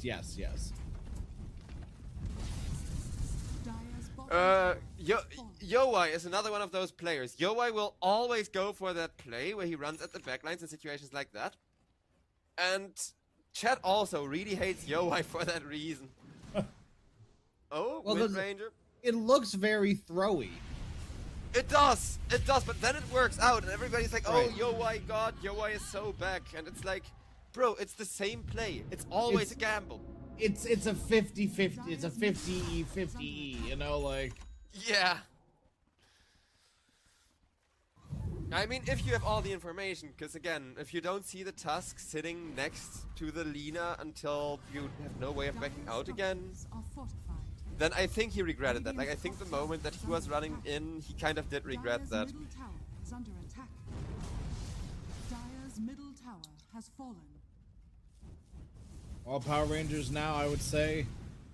You know, not now. We're not like crazy in the lead, Radiant's top tower is under attack. but they do They have are, the though. firm grasp. They have the firm grasp on the game. The gold like- can go like back, the pushing can 9K go back. is meh. The- You know. No, it's not about the 9K. It's about the fact we're 35 minutes in the game, and the Vengecraft has not even taken a single lane of Yes. racks. Yeah. Pardon me. I think the state of the game is very more Power Rangers focused than whatever you can see, you know, monetarily or kill wise, right? Or like net worth wise. Correct. And even the Gaben graph and the win rate seems to agree with that, saying Yeah. Power Rangers are not completely like 100% favored. It's like 66% in their favor, but they have been holding on to that lead very firmly and are only gonna grow it more. Why do both of these games feel the same? Why do both of these games just have super off-meta carries that play the carry perfectly and the hero just ends up like not being enough? Because look at Laney. Now that Axe finally has everything he needs, Venge just cannot use anything of that second life. And that's gonna be another follow-up onto Mike in exchange for a merge that may not be super horrible, but Lina locked down in a corner as the Reaper Scythe comes out, the Tombstone is dealt with. And it's just not gonna cut it. You can kill Bashka even if you stun him for like 4 seconds. That's just gonna be half of his health and he still has that Aegis. Is under attack. Alberga's been cooking them on this axe as well. This has been Dire's bottom phenomenal axe performance. This is The second ban-worthy. This is like is under attack. I'd be afraid forever. Martinez has Tango? gotten himself stuck in a tricky position.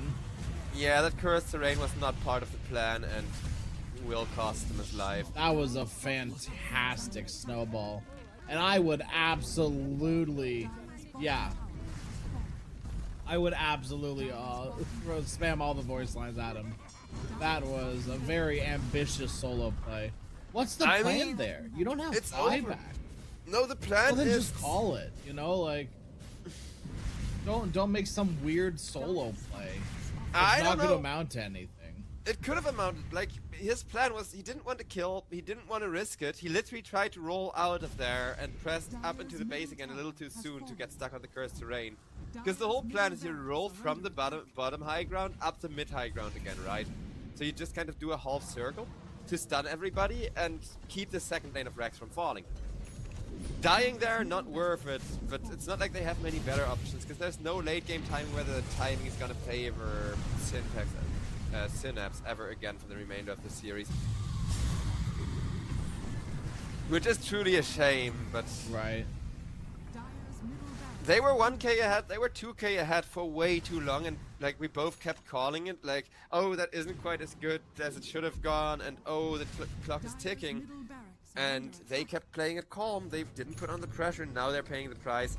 I'm just really sad about Synapse picking these super off-meta one positions and just not getting rewarded for it even a single time. Because they are playing well, but there's a reason why the meta is meta. And that's it.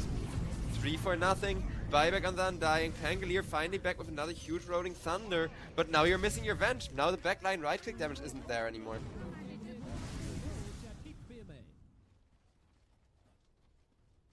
Well, that's Rax. Dire's top The tower only thing is that under separates attack. Power Rangers from victory, and I don't think they're even gonna need to fully take it. Let's be real here. Sand King doesn't feel like enough.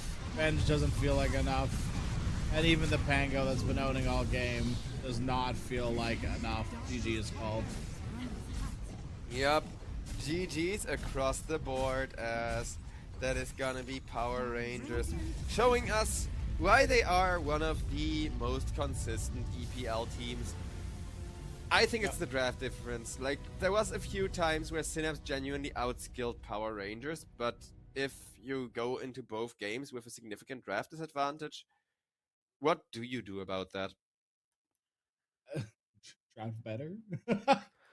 I mean, know, for game number 2, yes. For game number 1, I don't know. Like, you didn't have many better options, right? You had to throw something weird like the Muerta. But this game number 2, we literally both agreed, why would you ever assume that the enemy thinks the Vengeful is a support? But I have looked at some of their games, and I think this is something that Synapse, they thought they could get away with it. Like, they thought that they're more respected by Power Rangers than they actually were, because they do play Venge support. They are literally one of the only 2 teams across EPL since like the last 2 patches that play Venge as support.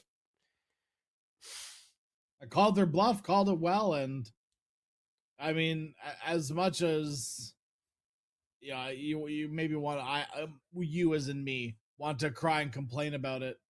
The Wind did okay. But like the problem being, I just don't see what Wind does better than, like, let's say a Lion, for instance. What do you counter the Lina in the lane? Like, that's the one thing, because Lion mana drain does nothing against Lina, because every time you try to use it, you get stunned. So they again, in theory, Jeezy did his job. He countered the Wind. He countered the Lina, and then the laning stage is over. Lina can now farm. That's when the game started favoring Power Rangers again. I don't think.